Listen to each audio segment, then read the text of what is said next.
Hi welcome to investor awareness series. இன்னைக்கு வந்து நம்ம வந்து பேசிக்கா வந்து எதை பத்தி பார்க்க போறோம்னா, இந்த சீரிஸ்ல வந்து ஒரு பர்சனுக்கு வந்து இன்வெஸ்ட்மெண்ட்னா என்ன, சேவிங்ஸ்னா என்ன, எப்படி வந்து மணியை வந்து க்ரோ பண்ணணும் அப்படின்னு எதுவுமே பேசிக் நாலேஜ், ஃபினான்ஸ் பத்தின பேசிக், அதுவும் பர்சனல் ஃபினான்ஸ் பத்தின பேசிக் நாலேஜ் இல்லைன்னா இந்த இந்த சீரீஸ் நம்ம பார்த்தோம்னா ஒரு ஸ்கிராச்ல இருந்து ஒரு வெல் நோன் ஓகே பர்சனல் ஃபினான்ஸ்னா இதான் அப்படிங்கிற அண்டர்ஸ்டாண்டிங் வந்து வருவங்களுக்கு ஐ கேரண்டி. ஸோ வந்து first before we start to know about சேவிங்ஸ்னா என்ன, இன்வெஸ்ட்மெண்ட்னா என்ன, காம்பவுண்டிங்னா என்னன்றதுக்கு முன்னாடி இந்த ஃபினான்ஸ் லிட்ரஸி இந்த வார்த்தை வந்து ரொம்ப ரொம்ப முக்கியம். இதை வந்து நம்ம பற்றி தெரிஞ்சுக்கணும். ஸோ வந்து பேசிக்காக ஃபினான்ஸ் லிட்ரஸினா என்னன்னா, ஒரு பர்சன் அவனோட மணியை மேனேஜ் பண்ணுற ஸ்கில், அவனோட இன்கம் எப்படி ஹேண்டில் பண்ணுறான், அவனோட எக்ஸ்பென்ஸ் எப்படி வந்து ஹேண்டில் பண்ணுறான், சேவிங்ஸ் வந்து எப்படி சேவ் பண்ணுறான், அதை எப்படி இன்வெஸ்ட் பண்ணுறான், இன்வெஸ்ட் பண்ணது எப்படி க்ரோ ஆகுது, எப்படி க்ரோ ஆகுறது வந்து ப்ரொடெக்ட் பண்றான் அப்படிங்கிறது தான் ஃபினான்ஸ் லிட்ரஸி.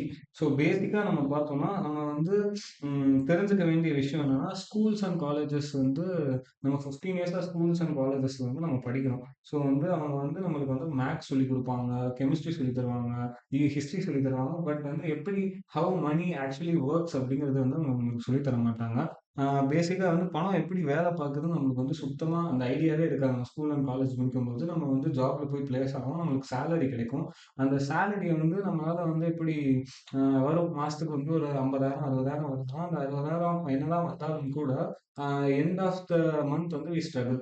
திருப்பி வந்து மாசம் ஸ்டார்ட்டிங் வரும். திருப்பி அதே மாரி எண்ட் எண்ட் மந்த் ஆகும். இதே வந்து ஒரு லூப்பா வந்து போயிட்டே இருக்கும். ஸோ தட் வந்து இதனால என்ன ஆகும் அப்டின்னா வந்து ஒரு பிளான் இருக்காது. ஃபினான்ஸ் பிளானே நம்ம பண்ண மாட்டோம். அப்புறம் வந்து எக்ஸ்பென்ஸ் அதிகமா அன்னெசசரி எக்ஸ்பென்ஸ் ஆகும். அப்புறம் வந்து என்ன சொல்றது, அசெட்டுக்கும் லைபிலிட்டிக்கும் வித்தியாசம் தெரியாததுனால வந்து நம்ம வந்து நெறைய அன்வான்டட் லோன்ஸ் எடுப்போம். நெறைய கடன் எடுப்போம். நான் என்ன சொல்றது, அதுக்கடுத்து வந்து ஒரு ப்ராப்பரான இன்வெஸ்ட்மென்ட் பிளான் இல்லாதனால ஃபியூச்சர் பிளான் வந்து கொஞ்சம் அதுல வந்து பாதிக்கும். ஸோ வந்து இதே வந்து இந்த லூப் வந்து ஒரு 30 வருஷம் ஓடிச்சுன்னா கூட, திருப்பி அதே மாரி அவங்க எந்திரிக்கலாம். அவங்களுக்கு சேவிங்ஸ் இருக்காது. ஃபியூச்சர்ல ரிட்டயர்மென்ட் பிளான் கூட அவங்க பண்ணியிருக்க மாட்டாங்க. ஸோ தட் வந்து ஆஃப்டர் 30 இயர்ஸ் வந்து ரொம்ப அவங்க ஸ்ட்ரகிள் பண்ணுவாங்க. இது வந்து மோஸ்ட் ஆஃப் த இந்தியன்ஸ் வந்து இது பண்றாங்க. ஸோ தட் வந்து இப்போ நம்ம வந்து இந்த ஃபினான்ஸ் லிட்ரஸி வந்து எவ்வளோக்கு எவ்வளோ சீக்கிரமா நம்ம தெரிஞ்சுக்கிறோமோ, அவ்வளோக்கு எவ்வளோ நம்ம லைஃப் வந்து ஈஸியா மேனேஜபிள் ஆகும். இந்த ஃபினான்ஸ் லிட்ரஸிங்கிறது வந்து நம்ம எப்படி பணக்காரனா ஆகணும் அப்படிங்கிறது இல்ல, எப்படி நம்ம வந்து எசென்ஷியலா யூஸ் பண்ணணும், மணிய வந்து எப்படி கரெக்ட்டான பெட்டர் டெசிஷன் எடுக்கணும் அப்படிங்கிறது தான் இந்த ஃபினான்ஸ் லிட்ரஸில சொல்லுது. ஃபார் எக்ஸாம்பிள் இப்போ வந்து நம்மகிட்ட ஒரு ரூ. 10,00,000 இருக்கு. அந்த ரூ. 10,00,000க்கு வந்து நம்ம வந்து ஒரு கார் பார்க்குறோம். இப்போ ஒரு என்ன சொல்றது, ஒரு நல்ல ஒரு லக்ஸுரி கார், நல்ல ஒரு கம்ஃபர்டபுள் கார் பார்க்குறோம்னா, அது வந்து ஒரு 18,00,000 20,00,000 ஆகுதுன்னா, நம்ம ரூ. 10,00,000 போட்டு மீதி ரூ. 10,00,000 இஎம்ஐல போட்டு கட்டலாம்ங்கிற டெசிஷனும் ஒண்ணு இருக்கு.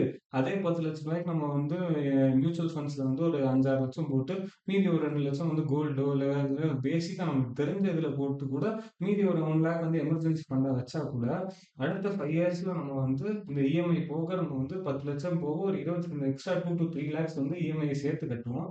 ஆனா வந்து இதுல நம்ம பார்த்தோம் அப்டின்னா வந்து நம்ம இன்னொரு ஒரு டெசிஷன் எடுத்துருவோம் பார்த்தீங்களா? மியூச்சுவல் ஃபண்ட்ஸ்ல இன்வெஸ்ட் பண்றது. அது வந்து நம்மளுக்கு வந்து குரோத்த தான் குடுத்துரும்.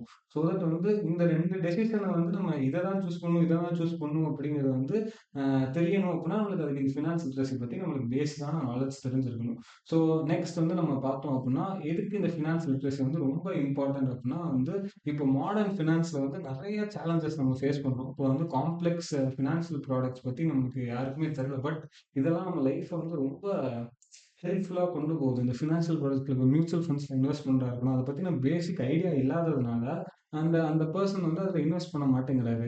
ஸோ அதுக்கு வந்து அவருக்கு வந்து நான் என்ன சொல்றது, இப்போ வந்து ஒரு பேங்க்ல வந்து எஃப்டில வந்து அவங்க போடுறாங்கன்னா, அது வந்து 7 to 8% ரிட்டர்ன்ஸ் குடுக்குதுன்னா, மியூச்சுவல் ஃபண்ட் வந்து இயர் ஒரு வருஷத்துக்கு வந்து 10லேருந்து 12% குடுக்குது. பட் வந்து நம்மளுக்கு எஃப்டி தான் வந்து ரொம்ப தெரிஞ்சதுனால, நம்ம எஃப்டில போடுறோம்.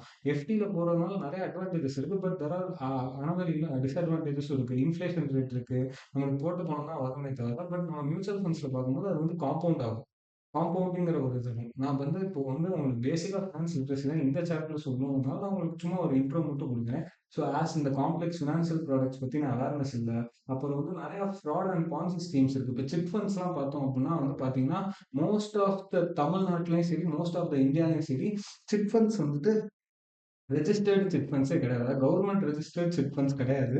ஸோ அதனால வந்து என்ன ஆகுதுன்னா, நம்ம மோஸ்ட்டா தெரிஞ்சவங்க, நம்மளுக்கு தெரியப்பட்டவங்க, நம்ம அதனால வந்து மாசம் மாசம் 20 மாசத்துக்கு வந்து சிட் ஃபண்ட்ஸ் போடுறதா இருக்கட்டும், இல்ல வந்து 30 மாசம் சிட் ஃபண்ட்ஸா இருக்கட்டும், போடுறதுனால வந்து நெறைய ஸ்கேம்ஸ் ஆகுது. ஆக்சுவலா இது அன்ரிஜிஸ்டர்ட் இது லீகல் கிடையாது. நம்ம போடக்கூடாது ஆக்சுவலா. பட் வந்து நெறைய நம்ம போடுறோம். நெறைய பேர் வந்து அன்ரிஜிஸ்டர்ட் பண்ணாம வந்து இது பண்றதுனால, நெறைய பேருக்கு வந்து அ பணம் திடீர்னு லாஸ் ஆகுது. கும்பலா வந்து எல்லாம் லாஸ் ஆகுது. ஸோ வந்து அடுத்து வந்து நம்ம பார்க்க போறது வந்து ரிட்டயர்மென்ட் பிளானிங். ரிட்டயர்மென்ட் பிளானிங் இதுல இப்ப நீங்க என்னதான் காசு சேலரி சேர்த்து வச்சாலும், உங்களோட கடைசி காலத்துல வந்து நீங்க ஒரு பிளான் போடாம உங்கள்ட்ட காசு இல்லன்னா, அப்பயும் வந்து நீங்க வேற யாராவது தான் டிபெண்ட் பண்ணி இருக்கணும். இப்ப ஆஸ் அ ஃபாதரா வந்து நீங்க சம்பாதிக்கிறீங்க. நீங்க ரிட்டயர்மென்ட் பிளான் போடலன்னா, நீங்க வந்து நான் பையன்ட்டலாம் எதிர்பார்க்க மாட்டேன் அப்படின்னு வந்து சொல்றீங்க. பட் வந்து you didn't do a retirement plan அப்படின்னா வந்து நீங்க அவன்கிட்ட தான் எதிர்பார்த்து தான் ஆகணும். ஸோ வந்து நீங்க ரிட்டயர்மென்ட் பிளான் யூஸ் பண்ணீங்கன்னா, நீங்க வந்து உங்களோட செலவு, உங்களோட எக்ஸ்பென்ஸ நீங்களே பார்த்துக்கலாம். ஸோ நீங்க யார்கிட்டயும் வந்து போய் நிக்கணுங்கிற அவசியம் கூட கிடையாது. ஸோ அடுத்து வந்து லிவிங் காஸ்ட் இன்ஃப்ளேஷன் ஏறுறதுனால, நம்மளோட மாசம் மாசம் செலவுகள் வந்து அதிகமாகுது. இப்போ வந்து 2010ல வந்து 20,000 ஆகுது மாசத்துக்கு வந்து நம்ம மளிகை ஜாமான்லேருந்து எல்லாத்தையும் சேர்த்து போட்ட செலவு வருதுன்னா, இப்போ வந்து 20,000 ஆகாது. இப்போ வந்து அதுக்கு மேல தான் ஆகுது. 30-40 ஆகுது. அதுவும் நீங்க வந்து நல்ல ஒரு நல்ல சிட்டி ஒரு நல்ல நல்ல ஒரு சிட்டில அர்பன் சிட்டில இருந்தீங்கன்னா, அதுக்கு மேல தான் ஆகுது. இதனால வந்து நம்மளுக்கு ஃபினான்ஷியல் லிட்ரஸி இல்லாதனால நான் as I already said poor money management. Money மேனேஜ்மென்ட்டே இல்ல. லாஸ்ட் மந்த் என்னன்னா என்ன பண்றது? சரி செலவாயிருச்சு. சரி அடுத்த மாசத்துக்கு நம்ம மேனேஜ் பண்ணிப்போம் அப்படின்னு தான் நம்ம யோசிக்கிறோம். ஸோ வந்து இப்போ வந்து இந்த ஃபினான்ஷியல் நாலேட்ஜ் இல்லாதனால ஆஸ் ஐ ஆல்ரெடி செட் அந்த அந்த ஸ்கேம்ஸா இருக்கட்டும், சேவிங்ஸ் பண்ணாம இருக்கட்டும், டெப்ட் ட்ராப்ஸா இருக்கட்டும், அதிக லோனு, கிரெடிட் கார்ட் டெப்ட் அந்த மாரி எக்கச்சக்கமா இருக்கறனால வந்து ரொம்ப என்ன சொல்றது? ஒரு ஒரு நான் கடனே வாங்க மாட்டேன். ஆனா வந்து நான் பேங்க்ல மட்டும் லோன் எடுப்பேன். அந்த அந்த அந்த அந்த அதுவே அதுவும் ஒரு கைண்ட் ஆஃப் கடன் தான். நீங்க வந்து பேங்க்ல வந்து லோன் எடுக்கிறதும் ஒரு கைண்ட் ஆஃப் கடன் தான். ஸோ வந்து மோஸ்ட்டா வந்து நம்ம கடன் வாங்காம தப்பிக்கிறதுக்கு வந்துட்டு, இந்த மாரி நம்ம ஃபினான்ஸ் நாலேட்ஜ் இருந்துச்சுன்னா, நம்மளால ஈஸியா வந்து அத ஓவர் கம் பண்ண முடியும். ஸோ அடுத்து வந்து ரிட்டயர்மென்ட் செக்யூரிட்டி. ஒழுங்கா வந்து ரிட்டயர்மென்ட் பிளான் பண்ணாம இருக்கிறது. அப்புறம் ராங் இன்வெஸ்ட்மென்ட்ஸ் பண்றது. இப்போ இந்த ரோல் ஆஃப் ஃபினான்ஷியல் எஜுகேஷன்ல நம்ம பார்த்தோம் அப்டின்னா,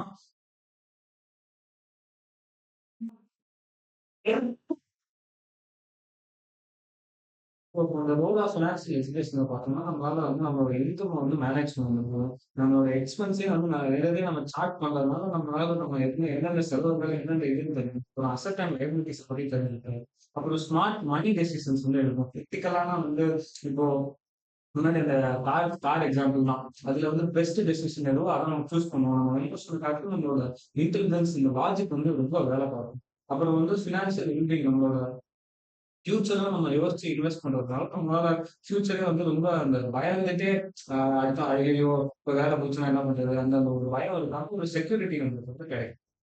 ஸோ வந்து இப்ப ஃபினான்ஷியல் பிளானிங் வந்து சிம்பிளா சேவ் பண்றது, அத இன்வெஸ்ட் பண்றோம். அத வந்து எல்லா வீட்டுக்கும் தெரிஞ்சிருக்கணும்னு வந்து ஃபினான்ஷியல் பிளானிங் வந்து இப்போ ஃபினான்ஷியல் பிளானிங் வந்து எதுக்கு தேவைன்னா, நம்மளோட ஃபியூச்சர் கோல்ஸ வந்து ஹேண்டில் பண்றதா இப்ப சில்ட்ரன் எஜுகேஷன் ஹோம் இப்ப நீங்க ஏதாவது வீடு வாங்கணும்னு நினைக்கிறீங்க அப்படின்னா, உடனே நீங்க வாங்க முடியாது. ஸோ வந்து அப்படி இருக்கும்போது நீங்க வந்து பெஸ்ட் வந்து இப்போ இன்வெஸ்ட் பண்ணிட்டு, ஒரு 10 வருஷம் அதுல வந்து குரோத் வரத வச்சு நீங்க அப்புறம் கூட வந்து நீங்க பண்ணுங்க. கொஞ்சம் என்ன சொல்றது? வீடு வாங்குறதுக்கு யோசிக்கணும். பட் இப்போதைக்கு வீடு வாங்குறது வந்து ஒரு நல்ல சாய்ஸ் கிடையாது. அப்போ வந்து நம்மளோட செலவ வந்து நம்மளால கண்ட்ரோல் பண்ண முடியும். ஃபினான்ஷியல் பிளானிங் தெரிஞ்சுச்சுன்னா, நம்ம வந்து சார்ட் போட்டு நம்ம பார்ப்போம். ஓகே ரொம்ப அன்வான்டடா நம்ம செலவு பண்ணணும். ஸோ நம்ம இத கம்மி பண்ணலாம் அப்படின்னு சொல்லிட்டு வரும். அப்ப கொஞ்ச நாள் நம்ம வெல்த் நல்லா வந்து கிரியேட் ஆகுது. இந்த காம்பவுண்ட் இன்ட்ரெஸ்ட்னால நம்ம இன்வெஸ்ட் பண்ணிட்டோம்னா, நம்ம வெல்த் வந்து நல்லா கிரியேட் ஆகுது. ஸோ வந்து இந்த சாப்டர்ல இந்த சீரிஸ் நம்ம கவர் பண்ண போறது என்னன்னா, ஃபர்ஸ்ட் பேசிக்கா ஃபினான்ஷியல் பிளானிங்னா என்ன? அப்புறம் வந்து என்னென்ன இன்வெஸ்ட்மென்ட் ஆப்ஷன்ஸ் இருக்கு? எப்படி எப்படிலாம் சேவ் பண்ணலாம்?